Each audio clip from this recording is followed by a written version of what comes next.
Hello there, ladies and gentlemen, and welcome to the Shadow Tavern. My name is ShadowFox2122, and today I'm bringing you some more War Thunder gameplay. Now, I decided to jump up in tier from last time with the T60 to the t34 1942. This is a rank 2 battle rating 3.7 Russian medium tank, and I have to say I love it. It has a good gun, it's got pretty good armor for its tier, and if I can avoid running over that tiger, that dead tiger, it's just an overall good machine. The Russians in World War II sure knew what they were doing when they built this tank. I'll just say that. So we're here on the map Berlin with the... Oh, I could get killed for this. This might be bad. Okay, yeah, our loader just got himself knocked out somehow. Sometimes I just don't even know how some of my guys die. It sucks. So he got replaced, and I'm already put into a major disadvantage by this Crusader, Mark III. Yeah, that's right. Take that. Think twice. Oh, wait. We're back on a pretty high rebound. Hi, buddy! So he caused a fire. So he's not looking too hot. Okay, got him again. Nice. There we go. We got our revenge. So if we can get an aim on this guy. Not too bad, not too bad. Pretty good hit. Pretty solid. Ooh, an archer. That's a British tank destroyer that's got a pretty nasty gun, I think. Okay. Got out the majority of his crew. Cool. Kill assist. So now we can go focus on... Can't focus on anything else. We have to focus on these guys. So this is the only problem I really see about the whole arcade system, is you can hit people even when you can't really see them. Then again, there's an argument that you could do that in realistic battles too. Okay, we gotta deal with the tanks on our flank. Okay. Hello there, Mr. Crusader. Are you gonna pop out?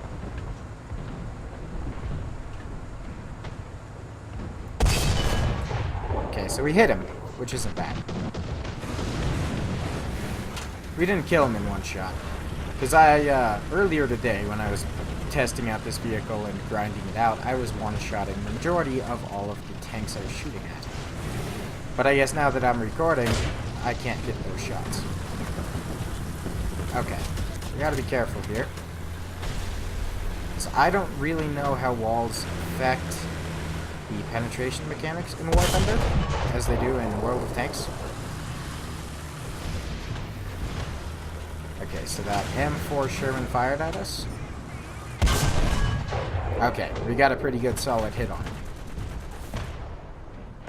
So yeah, this gun, right now, I'm using the armor-piercing high explosive ammo, which has 98 millimeters of penetration at a distance much less than I am engaging.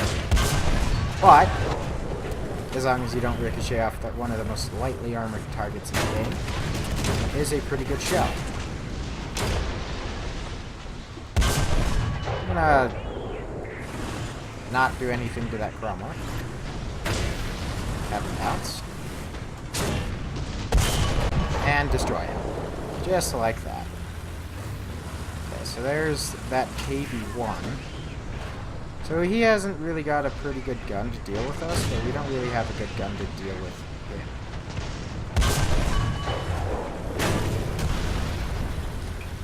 Okay, I'm actually going to pull back some more, so I can try to deal with this Valentine that's shooting at us. Okay, we're getting shot at. There we go. He's not feeling too happy. But we've got our heavy Russian armor in front of us, so that's good news.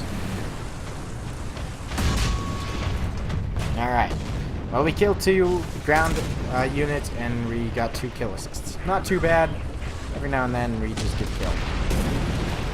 But unfortunately, our team isn't really doing all that well. That's okay. You win some, you lose some. The unfortunate truth. So we're gonna go ahead and I guess pull out the KV-1 with the L11. This is a pretty solid tank. 75 millimeters of armor practically all around except for the rear, I believe. That seems about right. It's probably not the most accurate representation of its armor. Of course, there are weak spots, just like anything. Oh, that could have been bad. I'm really glad that I actually pay attention. Yeah, they dropped the bomb on that one. So I've never really been sure on how this whole, like, repair mechanic works. But I'm gonna try to repair this guy, but I have to repair myself.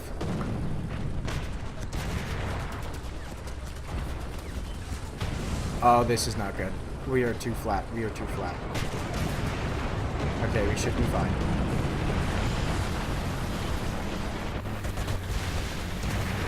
Go ahead and make the 25. Go ahead and pop out.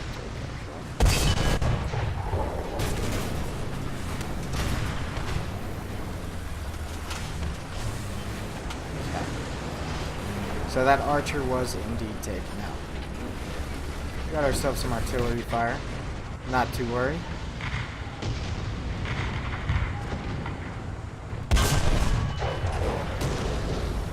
No guarantees on that hit, so. But we do have to go. I mean, if we don't capture anything, we're gonna lose. So I'm probably gonna get myself killed here, but I've got to do it for the vibe, I guess you could say. Oh. Okay, we bounced. Not too big of a deal. As long as we don't bounce again. And we did. Sealed the deal. I mean, we've got to go. We're getting capped out. I've got another tank. Granted, it's not particularly my favorite. Knocked out another. T34 that we've got to deal with now, which should be pretty fine. Be pretty easy, especially if he does that, but he got knocked out. So artillery just got called on our position, but we have to drive through it. This is one of the few times where shots really aren't the best thing. Okay.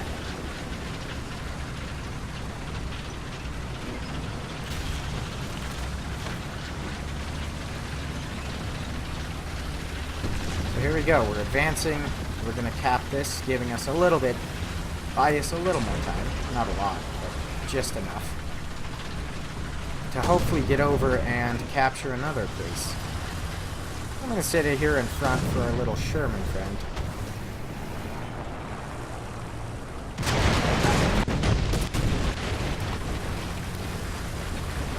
So our Sherman friend doesn't take the brunt of the fire. Except we gotta go. I don't care about the whole capturing thing. I'm gonna go. Okay.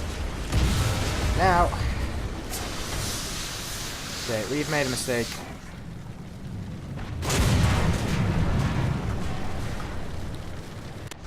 Oh well, win some, lose some, right?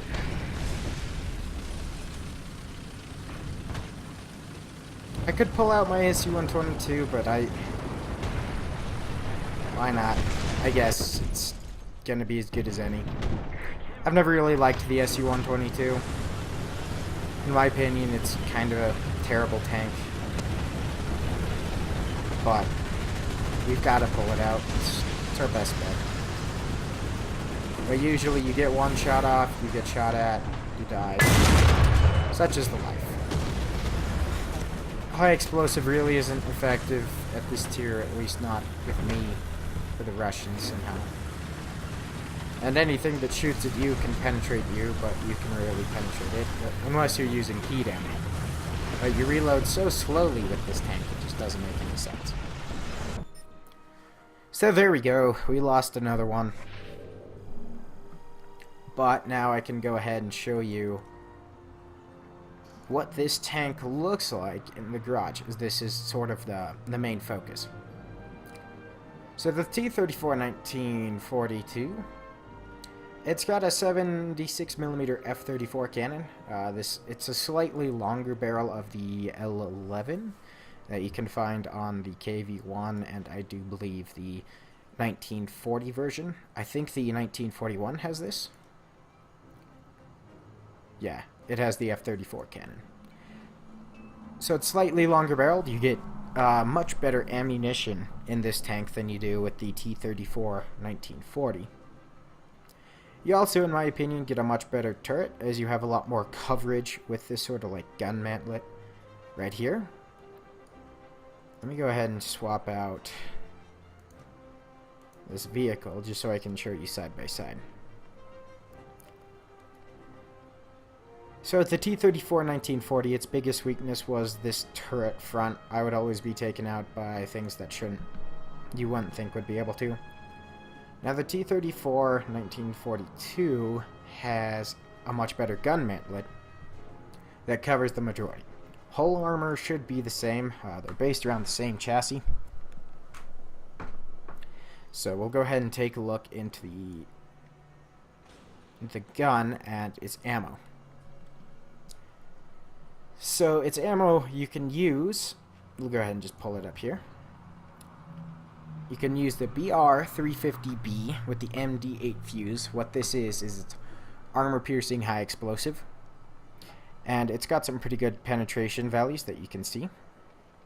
Next on down we have the 350A, which is one of the stock rounds. And it's the exact same type, armor piercing high explosive. There's the 350B. This is the shell I recommend while carrying some of the armor-piercing ballistic capped shells, which have the penetration value shown below. Slightly higher penetration, but do much less damage. Then you have the armor-piercing composite rigid shells.